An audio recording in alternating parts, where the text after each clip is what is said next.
Hi అండి. Sea food lovers ఎవరైనా ఉన్నారా? ఉంటే గనక ఒక కమెంట్ చేయండి.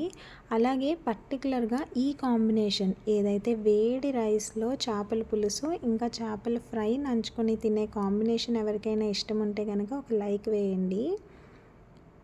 ఇప్పుడైతే ఫిష్ ఫ్రై కోసం ఫిష్ పీసెస్‌ని మంచిగా వాష్ చేసేసుకొని, అందులో వాటర్ ఏం లేకుండా డ్రైన్ చేసేసి, ఆ పీసెస్‌లో ఉప్పు, కారం, పసుపు, కొంచెం గరం మసాలా, ఇంకా కార్న్‌ఫ్లోర్ యాడ్ చేయాలి. ఇందులో వాటర్ గానీ, ఇంకా ఆయిల్ గానీ ఏమీ యాడ్ చేయకూడదు. జింజర్ గార్లిక్ పేస్ట్ యాడ్ చేసేసుకొని మంచిగా మిక్స్ చేసేసుకోవాలి. పీసెస్ అన్నిటికీ మసాలా ఈవెన్‌గా కోట్ అయ్యేలాగా మిక్స్ చేసుకోవాలి. ఇలా చేస్తే గనక మనం రోడ్ సైడ్‌లో ఈ చికెన్ పకోడీ, ఫిష్ ఫ్రై ఇలా సేల్ చేస్తూ ఉంటారు కదా! అక్కడ వచ్చే టేస్టే సేమ్ టేస్ట్ వస్తుంది. కానీ హెల్తీగా ఇంట్లోనే చేసుకోవచ్చు. అక్కడ ఎలాంటి ఆయిల్ యూజ్ చేస్తారో, ఏం యూజ్ చేస్తారో, ఎలాంటి ఫిష్ అనే భయం ఉంటుంది కదా! సేమ్ టేస్ట్ ఇంట్లోనే ఇలా హెల్తీగా చేసుకోవచ్చు. ఇలా మసాలా మిక్స్ చేసిన తర్వాత ప్యాన్లో ఆయిల్ యాడ్ చేసుకొని అందులోని ఈ ఫిష్ని 1 బై 1 యాడ్ చేసేసుకోవాలి. స్టీల్ది యూజ్ చేసినా కానీ నాన్ స్టిక్ లాగా అవ్వాలంటే కనుక ఆయిల్ బాగా హీట్ అయ్యేంత వరకు వెయిట్ చేయండి. ఆయిల్ బాగా వేడైన తర్వాత ఫిష్ వేస్తే కనుక అస్సలు అడుగంటకుండా విరిగిపోకుండా చక్కగా ఫ్రై చేసుకోవచ్చు. ఇలాగా ఒక సైడ్ ఫ్రై అయిపోయిన తర్వాత ఫ్లిప్ చేసుకొని ఇంకొక సైడ్ ఒక 2 మినిట్స్ ఉంచితే సరిపోతుంది. పైన క్రిస్పీ లేయర్తో లోపల సాఫ్ట్గా ఫిష్ కూడా చక్కగా కుక్ అయిపోయి ఉంటుంది. ఎంత ఆయిల్ వేసానని అనుకోకండి. ఇది లోతుగా ఉంది కాబట్టి ఆయిల్ ఎక్కువగా యాడ్ చేసినట్టుగా మీకు కనిపిస్తుంది. లేదు, మీరు దీన్నే కొంచెం వెడల్పుగా ఉండే నాన్ స్టిక్ దాంట్లో కొంచెం ఆయిల్ యాడ్ చేసుకొని ఫ్లిప్ చేసుకుంటూ ఫ్రై చేసుకోవచ్చు.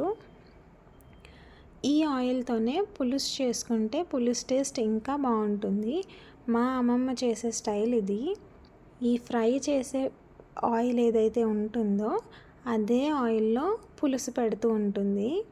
నాకైతే అమ్మమ్మ చేసే పులుసు చాలా ఇష్టం. ఇలా మీలో అమ్మమ్మ ఫుడ్ ఇష్టపడే వాళ్ళు ఎవరైనా ఉంటే కనుక ఏ ఫుడ్ ఇష్టపడతారు అనేది నాకు కమెంట్ చేసి చెప్పండి. ఇప్పుడు ఇదే ఆయిల్ని నేను మట్టి కుండలో పులుసు పెడుతున్నాను కాబట్టి అందులోకి ట్రాన్స్ఫర్ చేసేసుకుంటున్నాను. పర్టికులర్గా మట్టి కుండ తీసుకున్నదే చేపల పులుసు చేయడానికండి. ఇదే ఫస్ట్ టైం చేస్తున్నాను. ఆయిల్ బాగా హీట్ అయిన తర్వాత ఉల్లిపాయలు, పచ్చిమిర్చి, కరివేపాకు వేసుకోవాలి. ఉల్లిపాయ మరీ బ్రౌన్గా ఏం ఫ్రై అవ్వక్కర్లేదు, కొంచెం సాఫ్ట్ అయితే సరిపోతుంది. ఇప్పుడు అందులోనే జింజర్ గార్లిక్ పేస్ట్ వేసుకొని పచ్చివాసన పోయేంత వరకు ఫ్రై చేయాలి. చేపల పులుసులో ఉల్లిపాయ ముక్కలు కొంచెం పెద్దగానే ఉంటే బాగుంటుంది, మరీ చిన్న పీసెస్ వేయకండి. ఇలా పచ్చివాసన పోయిన తర్వాత ఇందులోకి టమాటోస్ యాడ్ చేసుకోవాలి. ఎంత ఎక్కువ క్వాంటిటీ చేసినా కానీ ఆనియన్ తక్కువ వేయండి, టమాటోస్ ఎక్కువ వేయండి, అప్పుడు టేస్ట్ బాగుంటుంది పులుసుది. ఈ టమాటోస్లో ఉప్పు, పసుపు, కారం వేసేసుకోవాలి.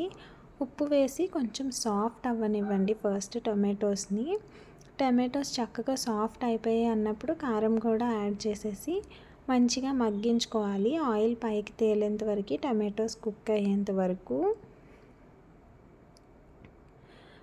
చేపల పులుసు కాబట్టి కొంచెం కారం ఎక్కువగానే పడుతుంది. ఇందులో మనం ఎలాంటి మసాలా యాడ్ చేసే పని ఉండదు.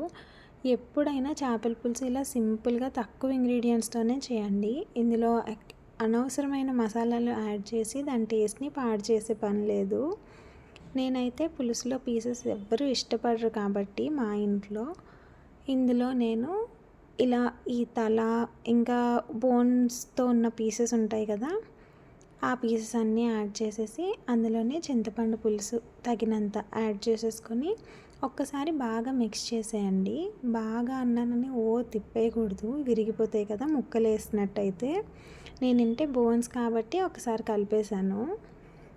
నార్మల్ పీసెస్ వేసినట్టయితే కనుక అస్సలు మిక్స్ చేయకండి, అలా కుక్ అయిపోతాయి. జస్ట్ ఇలా పాట్తోనే కదుపుతూ ఉండాలి.